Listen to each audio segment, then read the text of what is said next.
Anyway, I'm going to let you listen to Vernon Finley, who is now is in its 35th season. We have a program here called Native American Speaks, and members of the various Indian groups come and talk like Vernon is going to do tonight. Now in its 35th season, this award-winning program endures as the longest running Indigenous speaker series within the National Park Service. This program and other critical projects like it would not be possible without your donations. You knew it was coming. To the Glacier National Park Conservancy. And that's the people that kind of do a lot of the special things and pay for them in this park. And Vernon Finley is a member of the Confederated Salish and Kootenai tribes, born and raised on the Flathead Reservation located in northwest Montana, graduate of University of Montana, Oklahoma City University, and the University of Georgia with a bachelor's degree, master's, and doctorates in education. Now that's scary. Vernon is a former chairman for the tribe. So with no further ado and baloney, I shall turn you over to Vernon.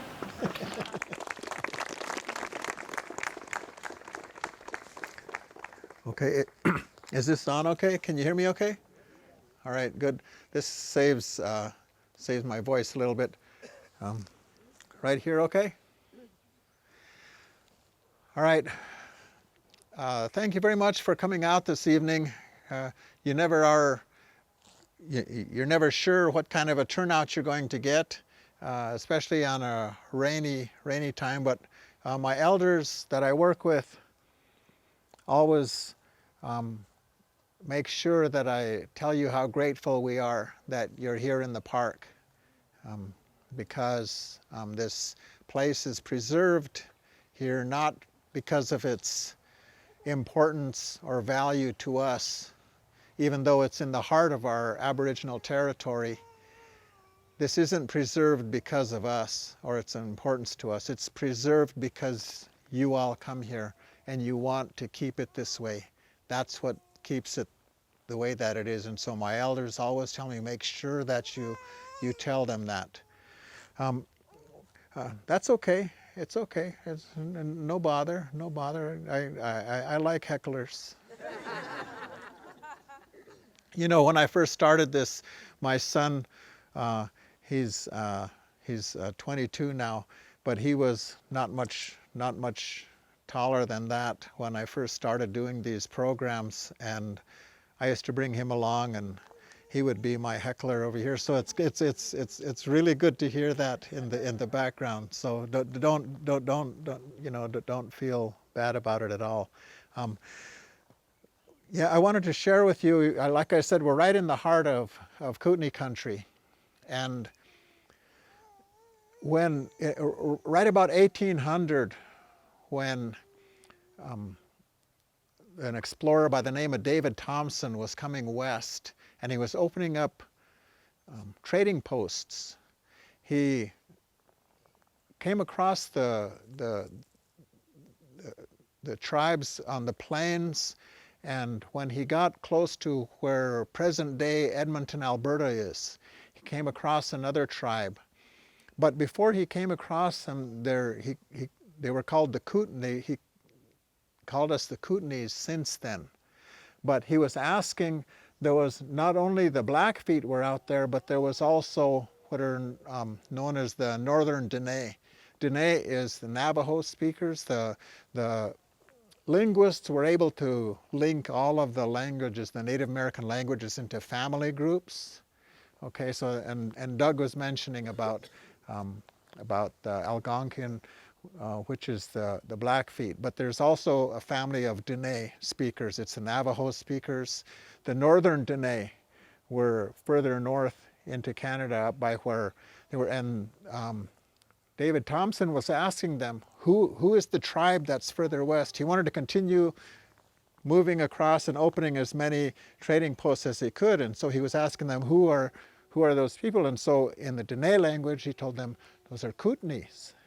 And in the Dene language, Kootenai means the river people. And in our language, it doesn't mean anything. Which is, which is very much the story that happened to almost every tribe. Like he was saying, the Flatheads. Who were the Flatheads? Well, Lewis and Clark, when they were coming west, they came across, they was asking the tribes, okay, who are those tribes further to the west? And they assumed that it was this tribe that had flattened their heads like he described, but it wasn't them. But so he labeled them the Flatheads. And if you're familiar with the town that's right near here, Kalispell, there's also a tribe that they call the Kalispels. And the Kalispel tribe are also the same, they're a Salish speaking tribe. And they're also the tribe that is, also they called them the Ponderay. They called them Ponderay because in the Americanized or French language, Ponderay kind of translates to ear pendant, or so they wore earrings, and so they called them the Ponderay. What they called themselves was Clispe, and that became mispronounced to be Kalispel.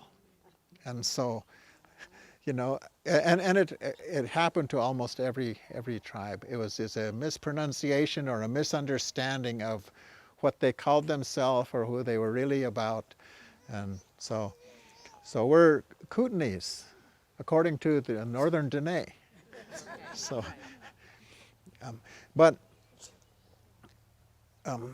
I wanted to share with you this evening a story about, I was presented with a braid of sweetgrass, and it reminded me of a story that I thought I would share with you this evening. There were, and by the way, I'm flanked by the backrests, traditional backrests and I can tell from the design of them and the make of them that they are from the Blackfeet. The Blackfeet tribe are those that he spoke about that are across on the other side of the mountains. Now, when you listen, if you go to one of these presentations and you listen to a Blackfeet speaker, he's going to tell you about how they have been in this area forever. Well, be polite and smile and nod, and I'll tell you really how it is. He said the reason why they're Algonquian speakers, why their language is connected, is because they were pushed this way from the east. However, the Kootenai language is a language isolate, which means, according to linguists, they haven't been able to link it with any of the families of languages that are around, and so it's a family of its own. So now my story of that, my part of that is to say that is the best proof that I have that we actually are the original inhabitants of this area. Because for as long as languages have been spoken, the Kootenays have only been here. The Salish, you can link them with other tribes out to the coast and up the coast. The Blackfeet, you can link them east. You can link the Dene further south. You can link all the other languages with everywhere else. The Kootenai has only always been right here. So we're the original inhabitants of this area. Now, and I appreciate that I have these two Blackfeet guardians standing behind me here, kind of checking to see if I'm going to lie to you. So I'll tell you the truth. a few hundred years ago, there were these warriors, these two warriors. You know, whenever there used to be battles or wars amongst tribes, there was a lot of taunting and a lot of other teasing and everything, not very much killing, until Europeans introduced scalping and burning at the stake and things like that. Then it got pretty vicious. But the Blackfeet picked up some of those habits, which was to burn people at the stake. So it became kind of prized to go over and to raid a Blackfeet camp and steal their horses, and so that was what they would do. Now, when you're going into a battle, historically, the greatest war party wasn't 1,000 strong warriors. The greatest war party was 2. Because in the traditional way, you are never to brag. You are never to tell anyone about your own deeds. But you can always tell about your friend. You can say, my friend is so brave. He went right into the middle of the Blackfeet camp and he stole the buffalo runner, the horse from the chief who was right in the middle of the Blackfeet camp. He stole. That's how brave my friend is. But you could never tell about your own. So that's why the greatest war party was 2. Because if one of you was killed, no one would ever know.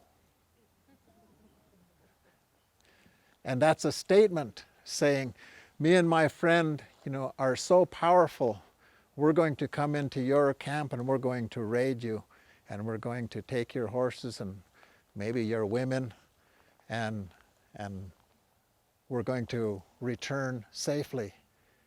That's how strong our medicine is. That's how powerful our medicine is.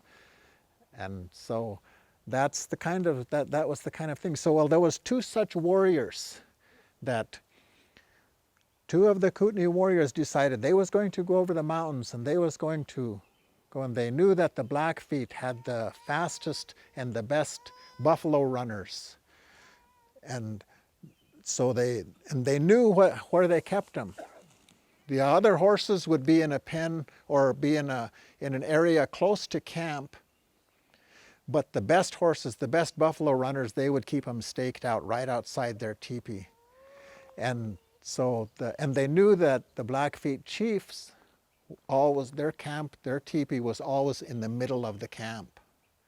And so these 2 decided they would go over and they would raid the Blackfeet. Then they would take their horses. They would take the horses and go further out onto the plains, hunt buffalo, gather as much buffalo as they could, and then return later in the year.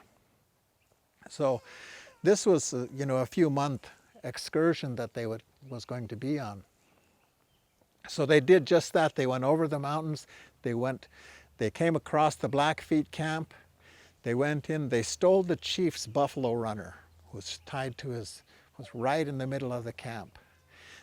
When they left the camp, they took some of the other horses that were out near the camp with them to haul the rest of the buffalo meat. And they headed out onto the plains, further out onto the plains.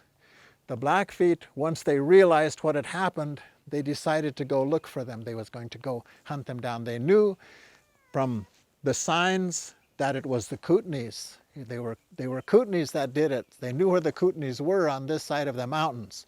So they started to search for them. They searched for them coming this way. And they couldn't find them, of course, because they were heading further out onto the plains. They went out onto the plains. They came to this place where there was a stream. There was some hills there, the mountains, and they could smell. There was tall grass there where they could hobble their horses. The horses they had stolen, and the horses wouldn't wander far, and they could spend the night there. So they said, "Here's tall grass. Here we can make a nest and sleep here." They were careful not to build fires, because then the fire would, they would give themselves away from where they were at. So they camped there, and there was the tall grass that they could smell it all around. They made themselves nests right next to the river there, right next to the stream, and they fell asleep. In the middle of the night, one of them could hear a song being sung, and was wondering, and asked, "Who is that? Who is that singing that song?" And the spirit told them, "I'm your mother's hair. I'm all around you here, and I'm here to help you. I want to tell you how I'm going to help you. In the morning, when you wake up, go over next to the stream, and you'll see the strands of your mother's hair. Count out 7 strands and hold it together. That will be for you, for your health. Right next to it, count out 7 more, and that'll be for food, for your food. And right next to that, count out 7 more, and that'll be for akliit, which is like material things to make life easier, warm blankets, etc. Those 3 things you hold together, you put them all together, that's for you. That's so that you will always have good health, plenty of food, and warm blankets. Right next to that group, you count out 7 more, and that'll be for the health for your family. And 7 more, count out that, and that will be for your family's food. And count out 7 more, and that'll be for the warm blankets for your family. And right next to those 2 groups, you do it again. You count out 7 more, and that'll be for your people, for your people's health, and for your people's food, and for your people's warm blankets. And you take these 3 groups. You take the group that's for you, and you fold it across the one that's for your family. And you take the one for your family and fold it across the one that's for your people. And take the one for your people and fold it across the one that's for you. And you continue this in this manner. And when you get all the way up to the top, you tie it together with itself. And you don't cut it. You pull it from the ground. And when you do that, I will have more to tell you at that time. And so when he woke up in the morning, he told his friend about his dream, and he says, this was my dream. The grass was speaking to me and taught me this song, and told me this is what I'm supposed to do. And his friend said, "Well, we better do it then." So they went over next to the stream, and they started, and they did as they was told, and they counted out the appropriate numbers. And when they started to braid it, the grass spoke to them, started to speak to them, and told them, "When I was this young, the earth, nothing was here on the earth but as spirits. And everything that we was all to choose what it was that we was going to become, how we was going to help or hinder the survival of human beings who were to come later." And as he folded it over, told him more of the story, and said, "And when I was this age, this is what we all became. Everything that you see in reality, all of the spirits chose what they are to become, and that's what they decided to do." And as he folded it, the the grass was telling him the story of the history of the earth, the history of everything that we see as reality, that we can perceive. And as it went and continued on, told him the stories about everything that was around, how it lived, its relationship with one another, its connections with one another, and how it was all related. And the stories about all of the relationships that happened since then. Now there's another era of time that I'm giving you the Reader's Digest version of this story. There was another period of time in there where it was a period of time that we would call I would call the animal period, which is basically where all of the coyote stories come from, and where different tribes, there'd be raven stories, or all of the different tribes have the different periods or different stories to tell about it, but it's basically the same kind of eras that happened throughout the history of it. And so when they got to the top and he tied it, the grass told him, and this was yesterday when I came to you and told you what I would do. And here's what I want you to do now. When you pull it from the earth, don't cut it. Because when you see another heckler, when you see your mother's hair getting cut, that will be a sign of great change for your mother. But when you get to it, when you pulled it up, and you want the help for health, for food, or for warm blankets, you burn it. You burn it from the end, and you take that smoke and put that smoke on you, and that smoke will go into your heart and carry whatever is in your heart, will carry it straight to the Creator. That's what the smoke will do for you. And you sing that song, and that song will be your connection with the Creator, connection back to the beginning of time, up to the present day, wherever you are. And you make one of these braids for every family, and you take it and you bring it back to them, and you teach them the song, and you teach them how to use it and what to do with it in order to receive the kind of help from your mother's hair. And so that's what they did. That's what they did. And they took it and they made a braid for each one of the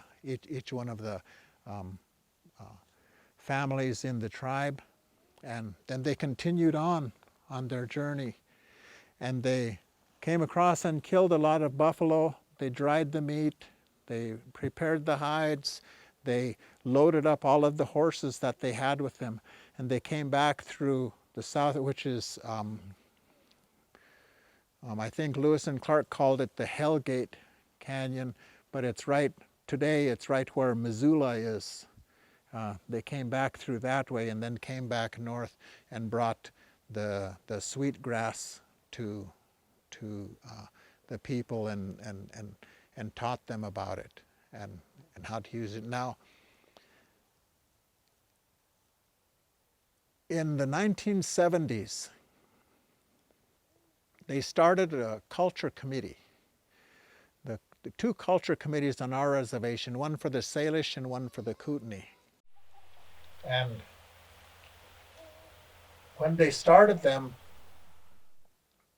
they started to interview a lot of the elders at that time about a lot of the historical times. And a lot of the elders at the time, all that they could remember about this story that I just told you was that at one time there were some Kootenai warriors that went across the mountains over to a place called Kanuswukliit, which translates in English to be Red Mountain.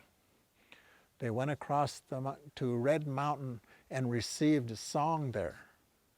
And that's the most that those elders could remember at that time.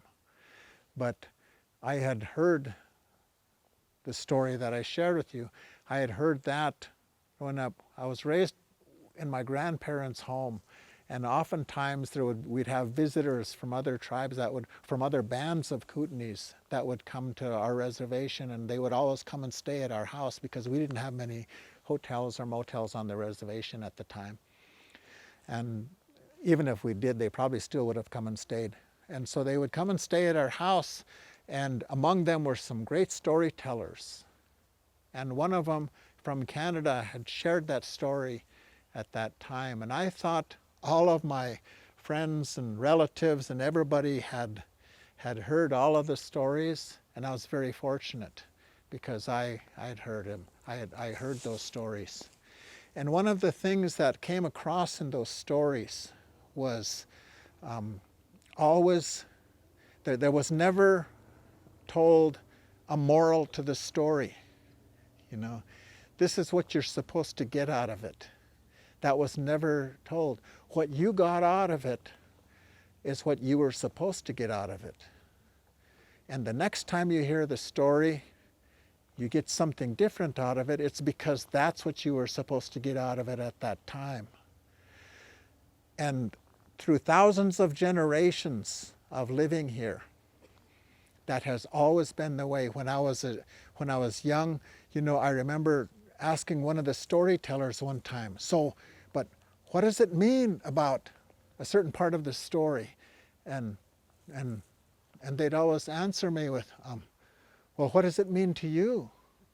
And I would say, well, I think it kind of means da-da-da-da-da, you know. And I used to have these conversations, spiritual conversations with my grandfather. We shared a bedroom, he and I. And so I would always have this spiritual interpretation of the story. And so I would tell the storyteller, this is what I think it means, you know. And they would say, yeah, it must mean that. Yeah, I'm sure it means that. But they would never tell you what you were supposed to get out of it. You know, and I remember I was in one story in particular that had all of these different aspects to it that just totally amazed me. And so I was just, you know, my teacher would have been proud. I was asking these probing questions, you know, of just, you know, showing just the highest level of interest and just probing. And my grandmother was so embarrassed.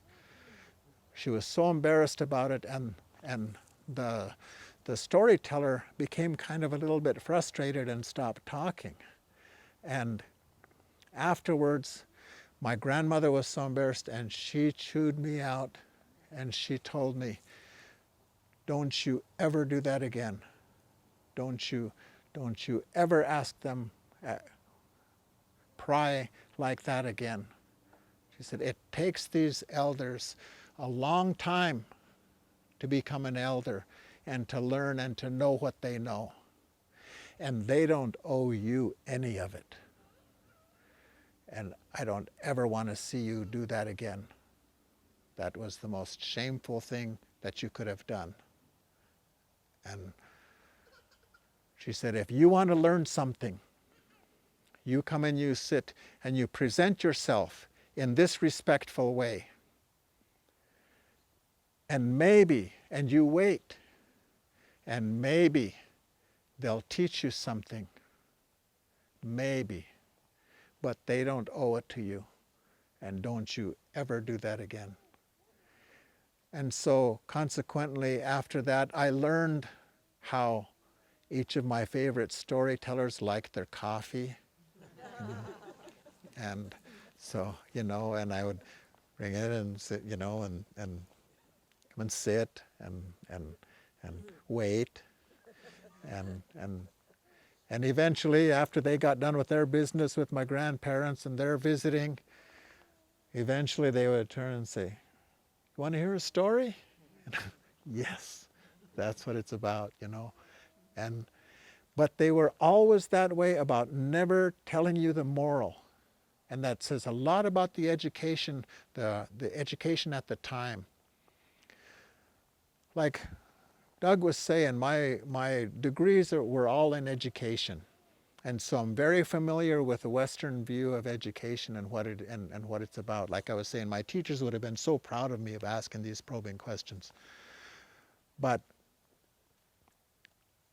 in the traditional form of education, you hear and you experience, and what you get out of it is what you're supposed to get out of it today. And you'll get something out of it that different the next time, and that's what you're supposed to get out of it then. And all of it is right. So now, tomorrow, if somebody were to ask all of you, so what was that story, Vernon? What did Vernon tell you last night? How many different versions do you think there would be? But more importantly, which one would be the right one? You see, the way that the education system is that no matter what you got out of it, it's right. It's correct. And so much of the Western education is geared towards, no, we're all supposed to come to the same conclusion, and that's the right answer. Everything else that varies from it, it's wrong. And Western education is very limited in that way. Very scientific based. According to science, for every action, there is an equal and opposite reaction. And that's also true from traditional Kootenai perspective. Every action has an equal and opposite reaction.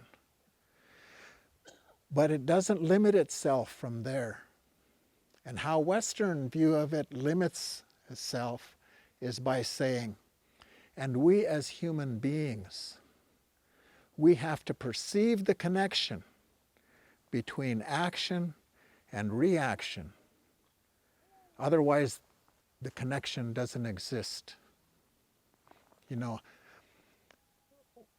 When I was a teenager, I remember walking into the living room one time, and my grandmother was watching television. And when she was watching television, she was watching the news. And of course, you know what news is about, right? It's about one disaster or another. And so as it would go from disaster to disaster, each story, there'd be earthquake here, floods here, fires there, and each story she would just, oh my. And it'd get to the next story and she would, oh. And at one point she realized I was standing in the back there watching her, and I was sitting there thinking, I wonder what she thinks, if she thinks this is happening down the street or what, And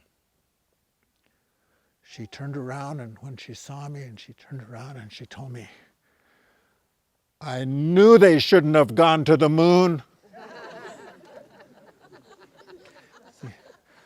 Which is exactly what I did. I thought, she's lost it.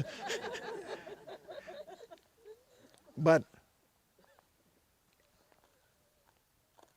in traditional view,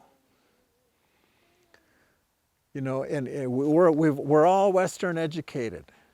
So we've been brainwashed to believe we have to see the connection between action and reaction. Otherwise, there's no connection. When they went to the moon, do we know what type of reactions they were doing? What type of reactions was going to happen as a result of that? We didn't know. We don't know that because we think there is nothing, because we've been taught and educated to believe. We don't see a connection between what we've done to the moon and anything happening here on earth. We don't see that connection, so there is no connection. Traditional Kootenai view wasn't limited that way. Everything was within the realm of possibility, so that they knew that actions produced reactions, but wasn't limited to us in our 5 or 6 senses, as whatever you may choose to believe, that we can perceive it with our senses. So that's one of the that's one of the views. That's one part of the cultural differences that I think was really prominent, really something that really needed to be paid attention to. Was, we could learn so much from traditional view as if we didn't limit ourselves in a lot of ways. Time. We limit ourselves in time. Time we think of as linear and sequential. You can never go back. This moment can never happen again. It's past. It keeps moving forward. Traditional view wasn't limited that way. One time as a little kid, I was sitting on the floor in my grandparents' home, and I looked up, and my grandfather was looking at me, and he was smiling.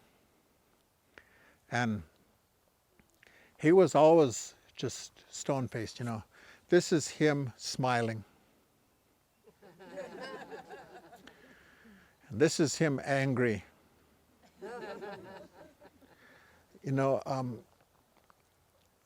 That's the way he always was, But I looked up and I could see it in his eyes. He was smiling at me, and I told him, "What, Papa? What?" And he told me, one of these days you're going to travel around the world, and you're going to wonder, how did this Kootenai boy from Montana get all the way around the world? And I was looking, I thought, now my grandparents were pretty old, and we lived about 22 miles from Polson, which is, the nearest town that has a few stores in it. And so it was an all-day trip on Saturday to go to town and back, And about another 70 miles was Missoula, which was the big city. And so I used to think, wow, you mean someday I may even go to Missoula? In 1988, when I was just finished up graduating with my bachelor's degree, I was invited to be a part of the people-to-people tour of the Soviet Union, and was there with a lot of high school students, all the high school students and teachers. And I had just finished my teaching degree, and so I was able to accompany them. Our leg of the trip was through the Baltic republics, Lithuania, Latvia, and Estonia. Now, if you recall 1988, Lithuania, Latvia, and Estonia were declaring their independence from the Soviet Union. And so there was fear that our leg of the trip might be canceled. But it wasn't. Gorbachev, and we spent 2 days in Washington, D.C., listening to the State Department people telling us what not to do when we get there. Do not ask about Afghanistan. Do not do this, do not do that, do not do this. They was worried about it. 2 days worth of State Department debriefing. We get to the Soviet Union, and Gorbachev says, go where you want, do what you want, ask whatever you want, no problem. So we're going through during the first week there, we was in Moscow. It's walking down the street in Moscow.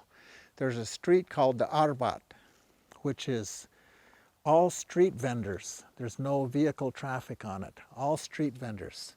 It's walking down the street, coming up the street, coming the other way were these two guys. One of them was wearing a coat kind of like this, black coat. Written down his sleeve was Montana. And I was like, whoa, halfway around the world, here I am, I see somebody from Montana, and I'm like, hey, where are you from, man? Where are you from? I'm from Montana too. And these two guys kind of look at me and kind of get closer together and kind of hold on to each other a little bit, and they're kind of looking at me, and I said, no, really, where are you from? I'm from Polson. Where are you from? And they're like moving back, and one of the vendors that was there was watching this, and he knew English, and he was watching, and he said, they don't understand you. They don't know what you're saying. They're Russian, and I don't think they've been out of Moscow in their whole life. And I said, but his coat says Montana. He said, yeah, American clothes are big over here. He probably got it on the black market. He doesn't even know what it says. So I felt about this small. And so since he had distracted me a little bit, these two guys, I turned back and these two guys were scurrying away. And I thought, oh, God, what a dumb one. How did this Indian boy from Montana think he was going to run into somebody from way over here, way around the world, halfway around the world? And it dawned on me. My grandfather was seeing me at this very moment. And what he told me as a little boy playing on the floor in the living room, he used words that would let me know, I see you. I see you in this instant. It was the exact same instant. That little boy playing on the floor was the exact same instant as this first-year teacher walking down the Arvat in Moscow, Russia. The same instant. And I looked up, and I knew he was looking at me. And I said, wow, That's the view of time. It is not linear and sequential. It is, yes, but it's not limited to only that. Deja vu, completely understandable from the Kootenai worldview. How is that understandable in our Western view? Doesn't make sense, So,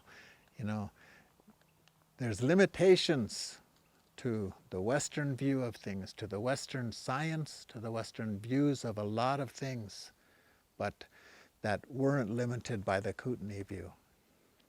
So, now I told you we're right in the heart of Kootenai country, and I wanted to give you a sense of what it was about. Like up near where Edmonton, Alberta is, in 1800, David Thompson came across the first Kootenays that he had seen, that they was going to trade with. That was kind of the northeast corner of the Aboriginal territory.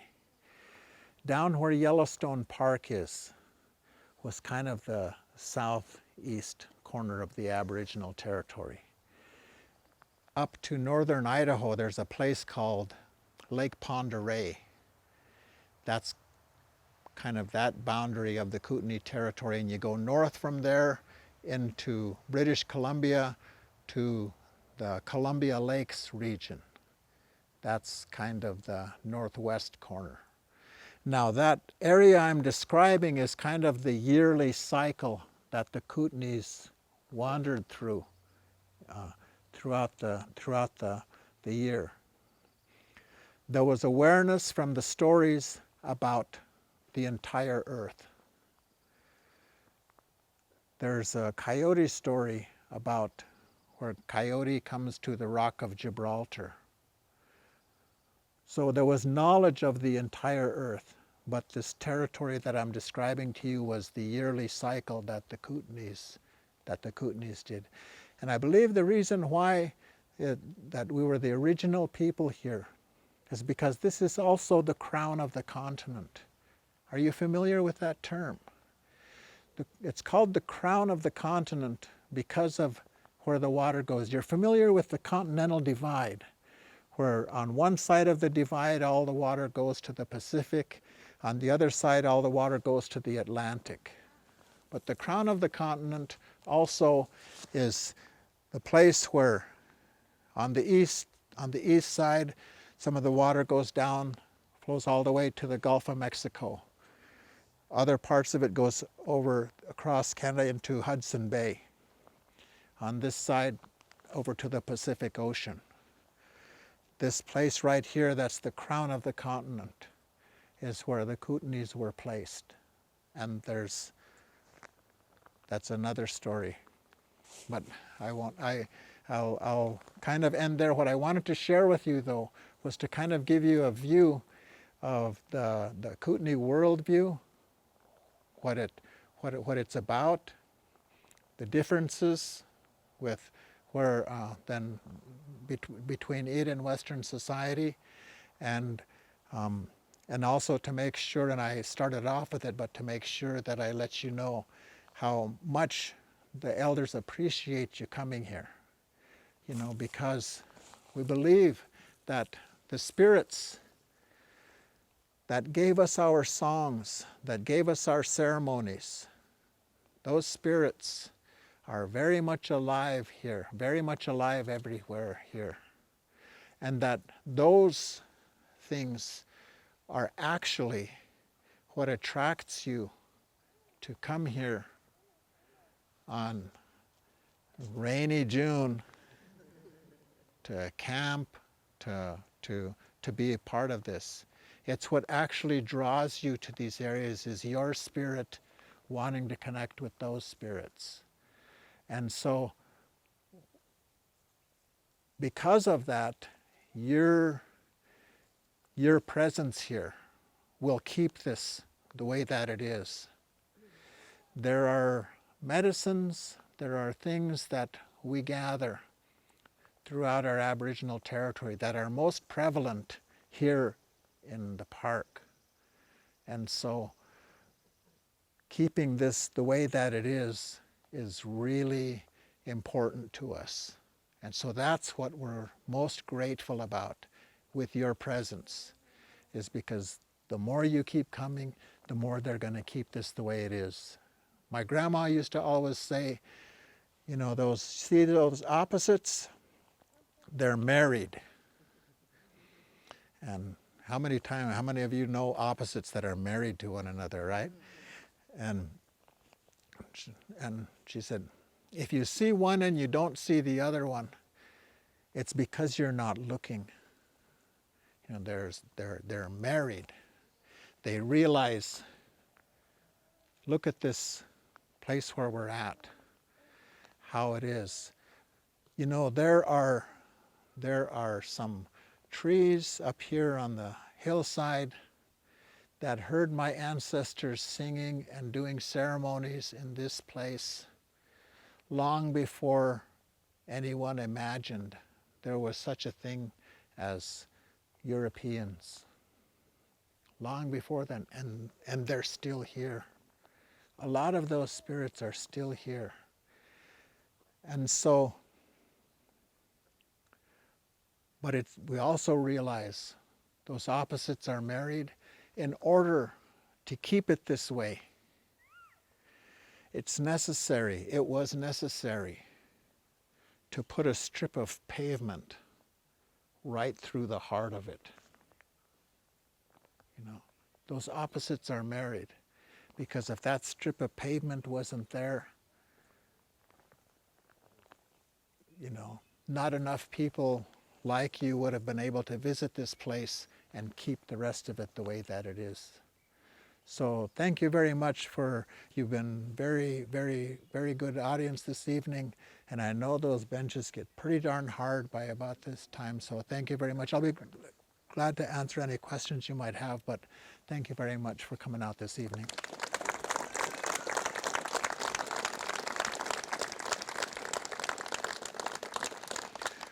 You know, Ranger Doug has always been my favorite. I always enjoy his part right at the start. You know,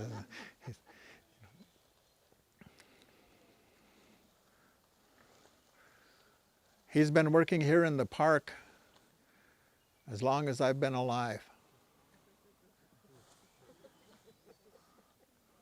21 years.